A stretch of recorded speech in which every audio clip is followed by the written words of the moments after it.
Today our lecture topic is that imperfections in structure of materials. In our last lectures we have already discussed about the atomic bonding and the crystal structure of different materials. So, before going to start, just let us know what is the importance of imperfections, because sometimes it is required for getting the material properties or maybe the betterment of the material properties. So, the properties of some materials are profoundly influenced by the presence of the imperfections. Yes, of course, sometimes we desire that imperfections should be there, so that we can modify the materials or maybe we can enhance some kind of mechanical properties. To have a knowledge about the types of imperfections that exist and the roles they play in affecting the behavior of materials. So, the discovery of the imperfections in an otherwise ideally in a perfect crystal is one of the most fascinating aspects of solid state science. So, say if I give an example, of brass.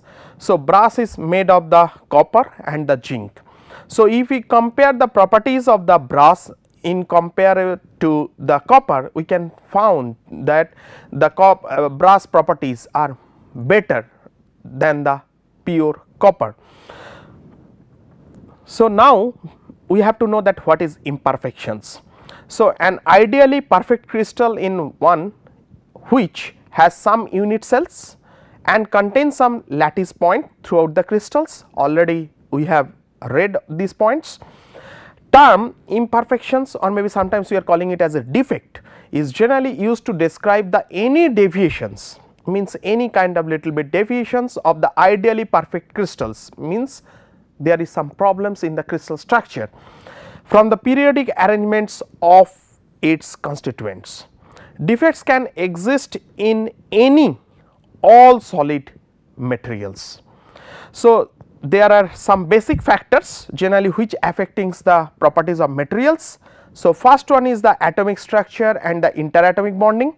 It is enough to know about the bonding and structure of materials to estimate its macro properties, and another one is defects. So, defects to have a significant impact on the properties of a material. So, first we have to know what is crystalline defects. So, generally the crystalline defects means a lattice irregularity having one or more of its dimensions on the order of an atomic diameter. So, generally a crystal or maybe materials is having a specific crystal structure. In that crystal structure we can see some kind of vacancy, some kind of defects. So, these all are known as the crystalline defects of that particular material. Defects in the crystalline structure can have tremendous effect on material behavior, because we can change or maybe substitute some host atoms, or maybe we can put some kind of new atoms inside that host atoms. Like this way we can change the material properties. Physical, electrical, magnetic and the optical properties of crystalline materials can be modified by controlling the imperfections in their lattice structure. For ease of their characterizations, defects are classified on the basis of their geometry, maybe types, which is realistic as defects are disrupted region in a volume of solids. So, from this image we can see that there are so many types of defects like vacancy, like dislocations, then some kind of impurity like substitution impurity or maybe that interstitial impurity, some kind of twin boundary problem, some kind of grain boundary or maybe the stacking fault. So, there are so many types of defects which we are going to discuss one by one in the subsequent slide. So, first we have to know what is the broad classifications of defects based on the dimensionality. So, defects, if we divide it into different or maybe rather I can say into 5 types. First one is called the point defects or maybe the 0D defects, like vacancy, self interstitial and the impurity. If we talk about the 1D defects or maybe it is known as line defects also, like edge dislocations, screw dislocations and the mixed dislocations. If we talk about the surface defects like 2D, 2 dimensional in nature, that is external surfaces, grain boundaries and the twin boundaries. and when we are talking about the volume defects, which is 3D in nature, or maybe sometimes it is called the 3D defects, is called the precipitates, dispersants, inclusions and pores, and the last one is known as the atomic vibrations. So, first, what is point defects? So, point defects means it is a imperfect point like regions in the crystals. So, a single point type of defects in the crystal structure. Typical size is about 1 to 2 atomic diameters, also called as the 0 dimensional defects. So, there are several types of point defects like vacancy, impurity and the self interstitial. So, what is vacancy? So, vacancy is the absence of an atom from its regular atomic site. So, from this particular image you can see that in this particular gap some atom should be present over there, but it is not. So, some vacant site has been created, that is known as the vacancy. All crystalline solid contains vacancies, occurs due to imperfect packing during the crystallizations. This result in decrease in density of the substance. Yes, of course, because generally the crystal structure it is very closely packed. If there is gap in between that, automatically the density will decrease. So, what is the necessity of the existence of vacancies? So, generally it can be proved by the principle of thermodynamics. Generally the presence of vacancies increase the entropy or maybe the randomness of the crystal. As I told already, when there is no vacancy the atoms are very closely packed, but when there is any vacancy or maybe has been any gaps has been generated, so automatically the atom will try to move in between those gaps. So, equilibrium number of vacancies, which is denoted by the NV for a given quantity of material, is given by n exponential of minus QV by KT, where n is the total number of atomic sites, QV is the energy required for formations of the vacancy, T is the absolute temperature. So, if at the time of calculations of the equilibrium number of vacancies, if our temperature is in degree centigrade, we have to convert it into Kelvin, and K is known as the Boltzmann constant. So, what is the value of that Boltzmann constant? So, generally if the energy is in joule, so automatically the value of the Boltzmann constant will be 1.38 into 10 to the power minus 23 joule per atom Kelvin, and if the energy is into the electron volt, then the value will be 8.62 into 10 to the power minus 5 electron volt per atom Kelvin. So, the number of vacancies increases exponentially with temperature. For most metals, the fraction of vacancies just below the melting temperature is on the order of 10 to the power minus 4. Now, we are going to discuss about the self interstitial. So, if the matrix atom occupies its own interstitial site, because from the name itself we can understand that that has been done or maybe the created by the host atom itself, the defect is called the self interstitial.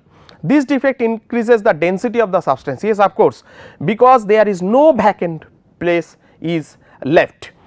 In metals, a self interstitial introduces relatively large distortions in the surrounding lattice strain, since the atom is substantially larger than the interstitial site. So, in this particular case you can see that atom has been self interstitial, has been means taken place or maybe has been inserted or maybe has taken the place in between the atoms, and then it is giving a pressure or maybe the strains to the surrounding atoms. Formation of this defect is not highly probable. It exists in very small concentrations which are significantly lower than for vacancies. Now, we are going to discuss about the impurity. Impurity atoms are added intentionally in alloys to impart specific characteristics of the materials. Yes, of course, sometimes by knowingly or maybe sometimes by unknowingly we are adding the impurities to the systems or maybe to the matrix or maybe to the alloys or maybe composites. Sometimes we are adding the materials by knowing variations or maybe by knowing compositions to increase certain properties. Sometimes while we are preparing the composites, we are adding so many constituents, through that constituents also some impurity unknowingly it is coming into the system. alloying is used in metals to improve the mechanical strength and corrosion resistance. So, if I give an example of the sterling silver, it is made of 92.5% silver with 7.5% copper alloy. If I give an example of the gold ornaments, generally we are not using the 100% gold over there, because otherwise it will not be malleable. To make the gold into a malleable format, we are adding some kind of materials into it so that it can be malleable. Alloying with copper enhances the mechanical strength without depreciating the corrosion resistance in case of the sterling silver. Additions of impurity atoms to a metal will result in the formation of a solid solutions or maybe new second phase. So, generally in a systems I am having the host atom, and then from outside I am adding another third party atom. So, a solid solution forms when the solid atoms are added to the host material. So, here solid atoms is the third party materials. The crystal structure is maintained and no new structures are formed. So, generally there are two ways: solid are element present in a minor concentrations. So, whatever the impurity I am adding, that concentrations or maybe quantity is very less. Another one, solvent or host atoms, of course their numbers are in very large or maybe the greatest amount. So, a solid solutions is also compositionally homogeneous. So, solid solution formations generally it depends on three characteristics. One is called the kinds of impurity, then concentrations and the temperature of the alloy. Right hand side you can see that when we are talking about the solid solution of the zinc in copper, so you can see they are perfectly in order, but when we are talking about the compounds, the atoms are very closely packed, but they are not in order. So, that is the basic difference in between the solid solutions and the compound. Now, if we see about the impurity, there are two types of impurity. One is called the substitutional, another is called the interstitial. So, from the name itself, for substitutional we can understand that it is substituting some atom. So, solute or impurity atoms replace or substitute for host atoms. So, simple, there is some host atoms, but the impurity atoms it is substituting the host atoms inside the crystal structure. And when you are talking about the interstitial, so impurity atoms fill voids or interstitials among the host atoms. So, here you can see there is certain gap, in between that gap the impurity atom is taking place or maybe it is taking that area. Interstitial positions are small for metallic materials that have high atomic packing factors, because they are very closely packed. So, in between the atoms the gaps are or maybe the places are very small. Atomic diameter of an interstitial impurity is smaller than the host atoms. Solid solutions are also possible for ceramic materials. Now, what are the factors which determines the degree of dissolving of solute in solvent atoms are as follows. First is called the atomic size factor. The difference in atomic radii between the two atoms types is less than about 15%.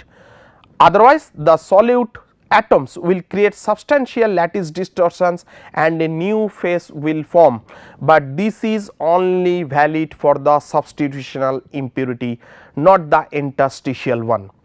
Then crystal structure, the crystal structure for metals of both atoms types must be the same. Then electronegativity, the more electropositive one element and more electronegative the other, the greater is the likelihood that they will form an intermetallic compound instead of a substitutional solid solutions. Then valences, metal will have more tendency to dissolve another metal of higher valency than one of a lower valency. So, these all are the important parameters. Suppose when we are trying to make any kind of new composites or maybe trying to do the doping or maybe some kind of insertions of the impurities into some base metals. So, generally these all are the factors which we need to look, and then based on that we have to choose the proper materials and or maybe the impurities, and we have to insert them into the host material. So, now what is the specifications of the compositions? So, what is compositions? So, compositions or concentrations is the relative content of a specific element or constituent in an alloy. There are two most common ways to specify the compositions. One is called the weight percent, another one is called the atom percent. So, what is weight percent? Basis for weight percent is the weight of a particular element relative to the total alloy weight. Computation of weight percent for a 2 element alloy is given as C1 is equal to M1 by M1 plus M2 into 100, where M1 is for the one element and M2 for the second element. And now, when we are talking about the atom percent, so the basis for atom percent calculations is the number of moles of an element in relation to the total moles of the elements in the alloy itself.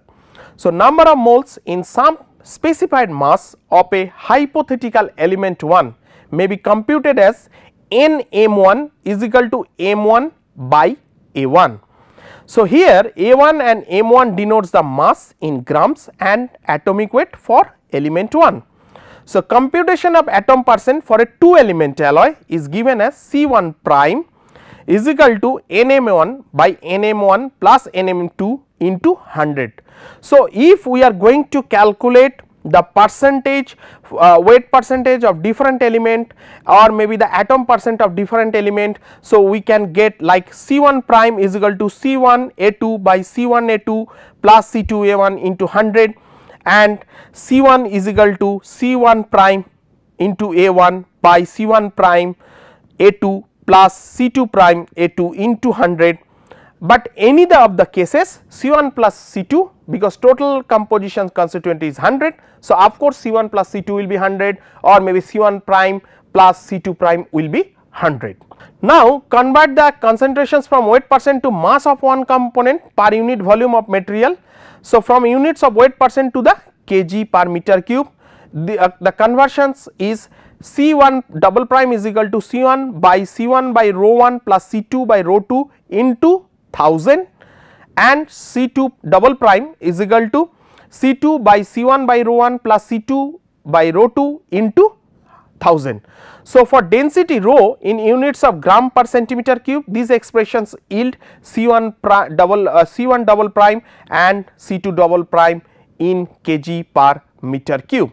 So, like this way we can calculate the average, means rho average, density average, and the atomic weight average of that particular atoms or maybe the constituents. Now, we are going to discuss about the line defects. So, generally from the name itself you can understand the defects will takes place along a line, or maybe it looks like a line inside the crystal structure. So, line imperfections are also called the linear dislocations. They are abrupt changes in the regular ordering of atoms along a line or maybe the dislocation line in the solids, occur in high densities and strongly influence the mechanical properties of materials. It is characterized by the Berger's vector. The name of the scientist is Berger's, who has invented this one. So, what is the Berger's vector? Berger's vector tell us that whose directions and magnitude can be determined by constructing a loop around the disrupted region and noticing the extra interatomic spacing needed to close the loop. Dislocations occur when an extra incomplete plane is inserted. The dislocation line is at the end of the plane itself. So, this can be proved by the transmission electron microscope image of the titanium alloy, where we can find that there is some black color, dark black color lines are present, which is known as the dislocations of that particular alloy. So, dislocations can be observed in crystalline materials using the electron microscopy techniques like HR-TEM or maybe the TEM or maybe the scanning electron microscopy or maybe that fine FESEM. They are involved in the plastic deformations of crystalline materials, metals, polymers and the ceramics. Now, there are several types of that linear dislocations. So, first is called the edge dislocations.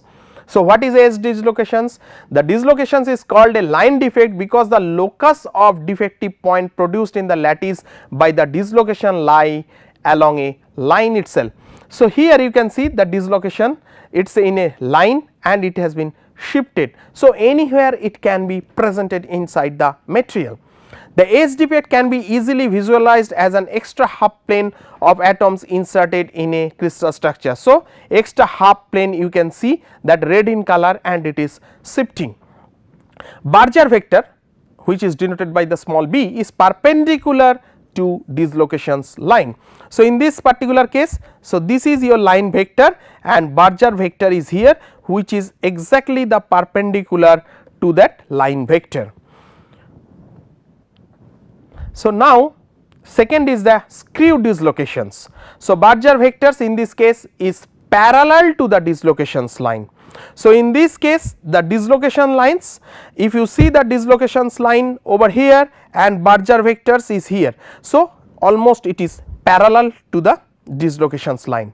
It is like a spiral ramp with an imperfection line down its axis. So, in this case you can see that two surface it is like. So, it is a screwing type of arrangement is taking place. So, first a plane is created and then after that it is divided into two parts. The motion of a screw dislocations is also called a result of shear stress. How? The motion is perpendicular to direction of stress rather than parallel edge. Net plastic deformation of both edge and screw dislocations is same. So, symbol, by this symbol generally it is used to designate a screw dislocation. Now, the third one is called the mixed dislocations, where we can found the both. So, found in crystalline materials, they are neither pure edge nor pure screw, but exhibit components of both types over there. The character of a dislocations may change along its line, however, the direction of Barger vector remains the same. So, in a mixed dislocation showing a screw dislocation at the front of the crystal gradually changing to an edge dislocation at the side of the crystal itself. So, from screw it is starting and then at the last it is showing the edge dislocations over there. So, the line directions of the mixed dislocation is parallel to the Barger vector of the screw dislocations and perpendicular to the edge dislocation.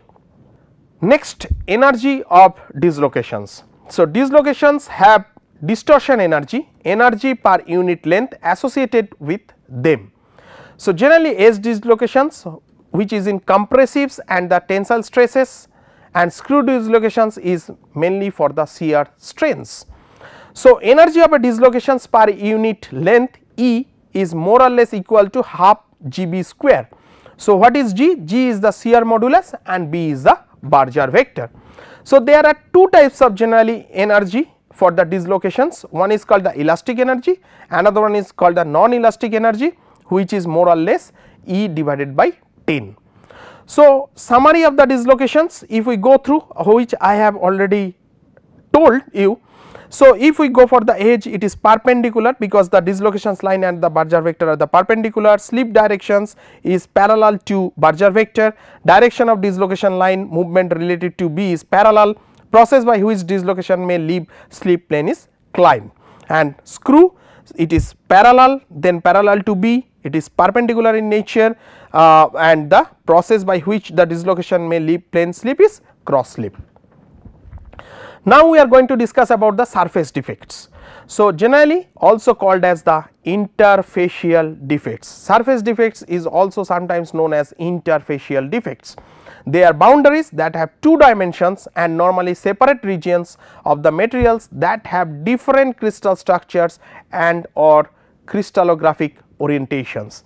They refer to the regions of distortions that lie about a surface having thickness of a few atomic diameters, not thermodynamically stable, rather they are metastable imperfections arise from the clustering of line defects into a plane.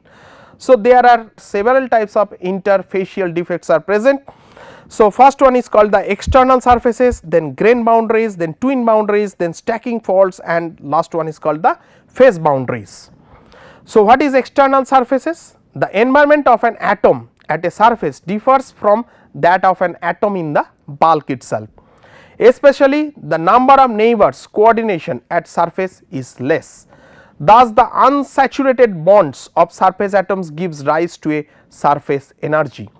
This results in relaxation, the lattice spacing is decreased or reconstructions crystal structure changes. To reduce the energy, materials tend to minimize if possible the total surface area. Next, grain boundaries. So, grain boundary is a interface between two crystals or maybe the grains of same phase, but different orientations, means that is a one kind of boundary wall in between the two different grains. Reasons for grain boundaries: lower density and different orientations of atoms or maybe the ions, relaxation of atomic positions, often different compositions, that means segregations of the impurities, dopants or maybe the lattice defects, and different properties like charge and mass transport or maybe the dielectric or maybe the optical. So, grain boundaries, in this particular case you can see that there are three types of grain boundaries, grains are present, or rather I can say that grain A, grain B, grain C, and this is known as the grain boundary, because the characteristics of these three grains, the structure or maybe the properties are different. Grain boundaries are several atoms distance wide and there is mismatch of orientation of grains on either side of the boundary itself. Various degrees of crystallographic misalignment between adjacent grains are possible. Boundaries are described in terms of aligned dislocations arrays. Internal surfaces of a single crystal where ideal domains meet with some misalignment results in high and small angle grain boundary. So, there are generally two types of grain boundary, one is called the small angle grain boundary or maybe the low angle grain boundary, another one is called the high angle grain boundary. So, when you are talking about the high angle grain boundary, so in this image you can see that this is known as the high angle grain boundary and this is the small angle grain boundary. How? High angle grain boundary contain large areas of pore fit and have a relatively open structure. So, in this case the angle of misalignment is more. So, that is why it is called the high angle grain boundary, and in this case the angle of misalignment is less. So, that is why it is called the low angle grain boundary.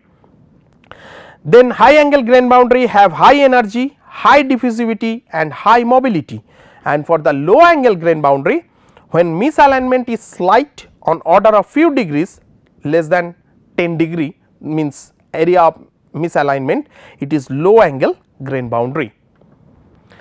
Now, there are grain boundaries that is also for two types as tilt boundary, another one is called the twist boundary. So, in the tilt boundary you can see that the grain boundary it has been tilted with some angle, and twisted means there is certain kind of rotations in between the grain boundaries. So, when you are talking about the tilt boundary, it is rotations about an axis in the boundary plane. So, this is the axis and through which the rotation is taking place. They are low grain boundary formed by the edge dislocations, and when you are talking about the twist boundary, so it is rotation about an axis perpendicular to the plane. So, this axis it is totally perpendicular to the plane itself. They are low grain boundary formed by screw dislocations. Both tilt and twist boundaries are planar surface imperfections in contrast to high angle grain boundaries. For high angle grain boundaries, degree of disorientations is of large range, that is more than 15 degree. Grain boundaries are chemically more reactive because of grain boundary energy.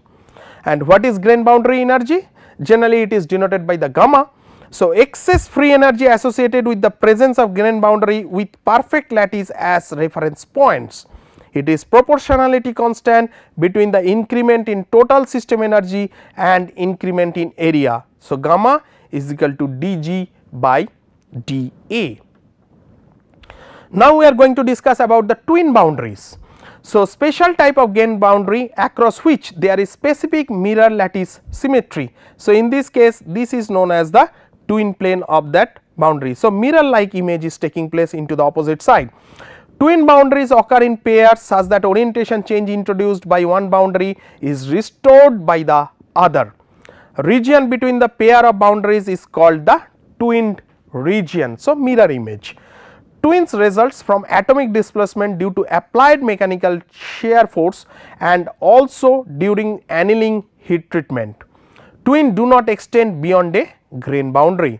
So, twin are of also two types, one is called the annealing twins, another one is called the deformation twins. So, what is annealing twins? Formed during process of crystallizations found in metals that have FCC, face centered cubic crystal structure. Deformation twins found in the body centered cubic and HCP metals and formed during the plastic deformation. Next is called the stacking faults. So, formed by fault in the stacking sequence of atomic planes in the crystal itself, found in FCC metals when there is an interruptions in ABC, ABC, ABC and so on stacking sequence of close packed planes.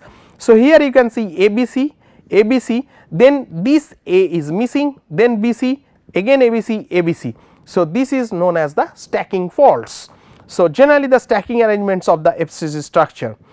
Then next is called the phase boundaries. Phase boundaries exist in multi-phase materials across which there is a sudden change in physical or chemical characteristics of the materials itself. Then volume defects, it is also called as a 3-dimensional defects or maybe the bulk defects. They are normally introduced during processing and fabrication steps. They manifest themselves macroscopically as pores and cracks. Divided into 4 types of the basis of size of defects and effect they have on properties of the crystal itself. So, types of volume defects, first one is called the precipitates. What is that? Small particles introduced into the crystal matrix by solid state reactions increase the strength of the alloy. Then second one is called the dispersants. So, particles vary from a fraction of a micron in size to 10 to 100 microns. They act as a second phase. The properties of lattice such as mechanical strength, electrical conductivity are some weighted appanage of corresponding properties of dispersant and parent phase. So, that is the mixing of both the phases. Then inclusions, from the name itself you can understand that inclusions means introducing something inside the matrix. So, in this case foreign particles or maybe the large precipitate particles are included. Undesirable constituents in the microstructure, harmful in microelectronic devices. Inclusions are important factors when it comes to gem valuations. So, inclusions inside the diamond.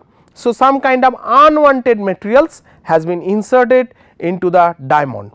In many gemstones such as diamonds, inclusions affects clarity of the stone, diminishes the stone's value. Yes, of course, because it is reducing the cost, because some kind of third party element which is cheaper in nature has been incorporated or maybe it is already present inside the diamond itself. So, cost of the diamond will reduce and the clarity of the stone or maybe the glittering property of that particular stone has been increased. In some stones, star sapphires, inclusion actually increase the value of the stone itself. Inclusions disturbs geometry of device by interfering in manufacturing or alter its electrical properties by introducing the undesirable properties of their own. Then next one is that voids or maybe the pores. So, caused by gases trapped during the solidification or by vacancy condensation in the solid state. Yes, of course, because when we are heating that materials, then the materials is changing its phase from solid to liquid, and then when it is liquid, the liquid metal is having the affinity that it can absorb the moisture or maybe the oxygen or maybe that hydrogen gas from the environment itself, and that will be trapped inside the molten metal, and then at the time of solidifications that trapped gas, by increasing the volume it will make a crack and it will come out and it will create a hollow space inside it which is known as the pores or maybe the voids. Almost always undesirable defects, decreases mechanical strength and promote the fracture at small loads, affect optical, thermal and mechanical properties. So, in this particular image you can see through that FEACM type of image that void has been cracked or maybe the pores or maybe the cracks has been generated. Then atomic vibrations. So, it occurs at 0 temperature and increase in amplitude with temperature itself. At any given time, each atom in a crystal is vibrating about its lattice positions within the crystal itself. So, from this image you can see that vibrations is taking place inside the crystal structure. So, vibrations displace transiently atoms from their regular lattice side, which destroys the perfect periodicity. Due to that vibrations, some atoms may be shifted from their original place. In a sense, these atomic vibrations may be thought of as imperfections or defects. At room temperature, a typical vibrational frequency of atoms is of the order of 10 to the power 13 vibrations per second, whereas the amplitude is a few thousandths of nanometer. Many properties and process in solids are manifestations of these vibrational atomic motions. What is the examples?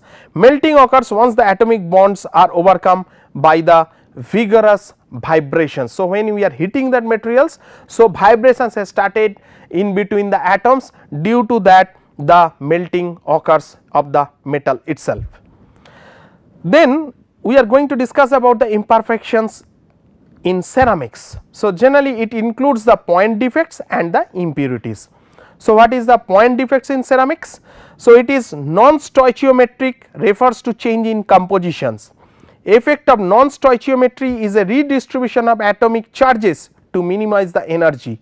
Charge neutral defects include Frankel defect and the Schottky defect. So, what is Frankel defects? So, involves a cation vacancy and a cation interstitial pair itself. So, the vacancy has been created over here. Cation moves from regular site to the interstitial site. So, from here it has been moved from here to here. And what is Schottky defects? Involves a pair of nearby cations and anions vacancy. So, in this particular zone, both cations and anions has been shifted. Movement of one cation and one anion from the lattice to the external surface. So, that is known as the Schottky defect. So, equilibrium number of both Frankel and Schottky defects increase with and depends on the temperature itself. For Frankel defects, number of cation vacancy or maybe the cation interstitial pair, which is known as the NFR, is given as NFR is equal to n exponential of minus QFR by 2 kT. So, where QFR is energy required for formations of each Frankel defects, n is the total number of lattice sites, K is known as the Boltzmann's or maybe the gas constant, and T is the absolute temperature. And for Schottky defects, the equilibrium number Ns is function of temperature, like Ns is equal to n exponential of minus Qs by 2 kT. Here Q is the energy required for formations of the Schottky defect, n is the total number of lattice site, K is the Boltzmann constant or maybe the gas constant, and T is the absolute temperature. Now, what is the difference between Schottky and the Frankel defects? So, first Schottky defects, it occur due to loss of atoms from crystal lattice in stoichiometric units. It decrease in density of the crystal, found in highly ionic compounds with high coordination number and having cations and anions of similar sizes. What is the example? Sodium chloride, NaCl, potassium chloride, KCl, etc. And what is Frankel defect? So, occurs due to missing of ions, means cations, from lattice sites, and these occupy interstitial sites. No effect on the density of the crystal, found in crystal with low coordination number and where the difference in the size of cations and anions is very large. What is the example? Zinc sulphide or maybe the silver chloride, etc. Now, there are impurities also present in the ceramics, that also creates some kind of defects inside the ceramic structure. So, how? Charge balance must be maintained when impurities are present. Example, electronegative impurities that substitute lattice anion or maybe the electropositive substitutional impurities. Impurity can form solid solutions in the ceramic materials. So, in this particular case you can see some kind of substitutional impurity ion is taking place, and in this case the interstitial impurity atom is going inside it. So, impurity atoms can exist at either substitutional or as interstitial solid solutions in ceramics. What is interstitial impurity? An ion goes into interstitial site in an orderly arrangement. For interstitial impurity, ionic radius of the impurity cation must be relatively small in comparison to the anion itself. So, here the interstitial impurity cation is taking place.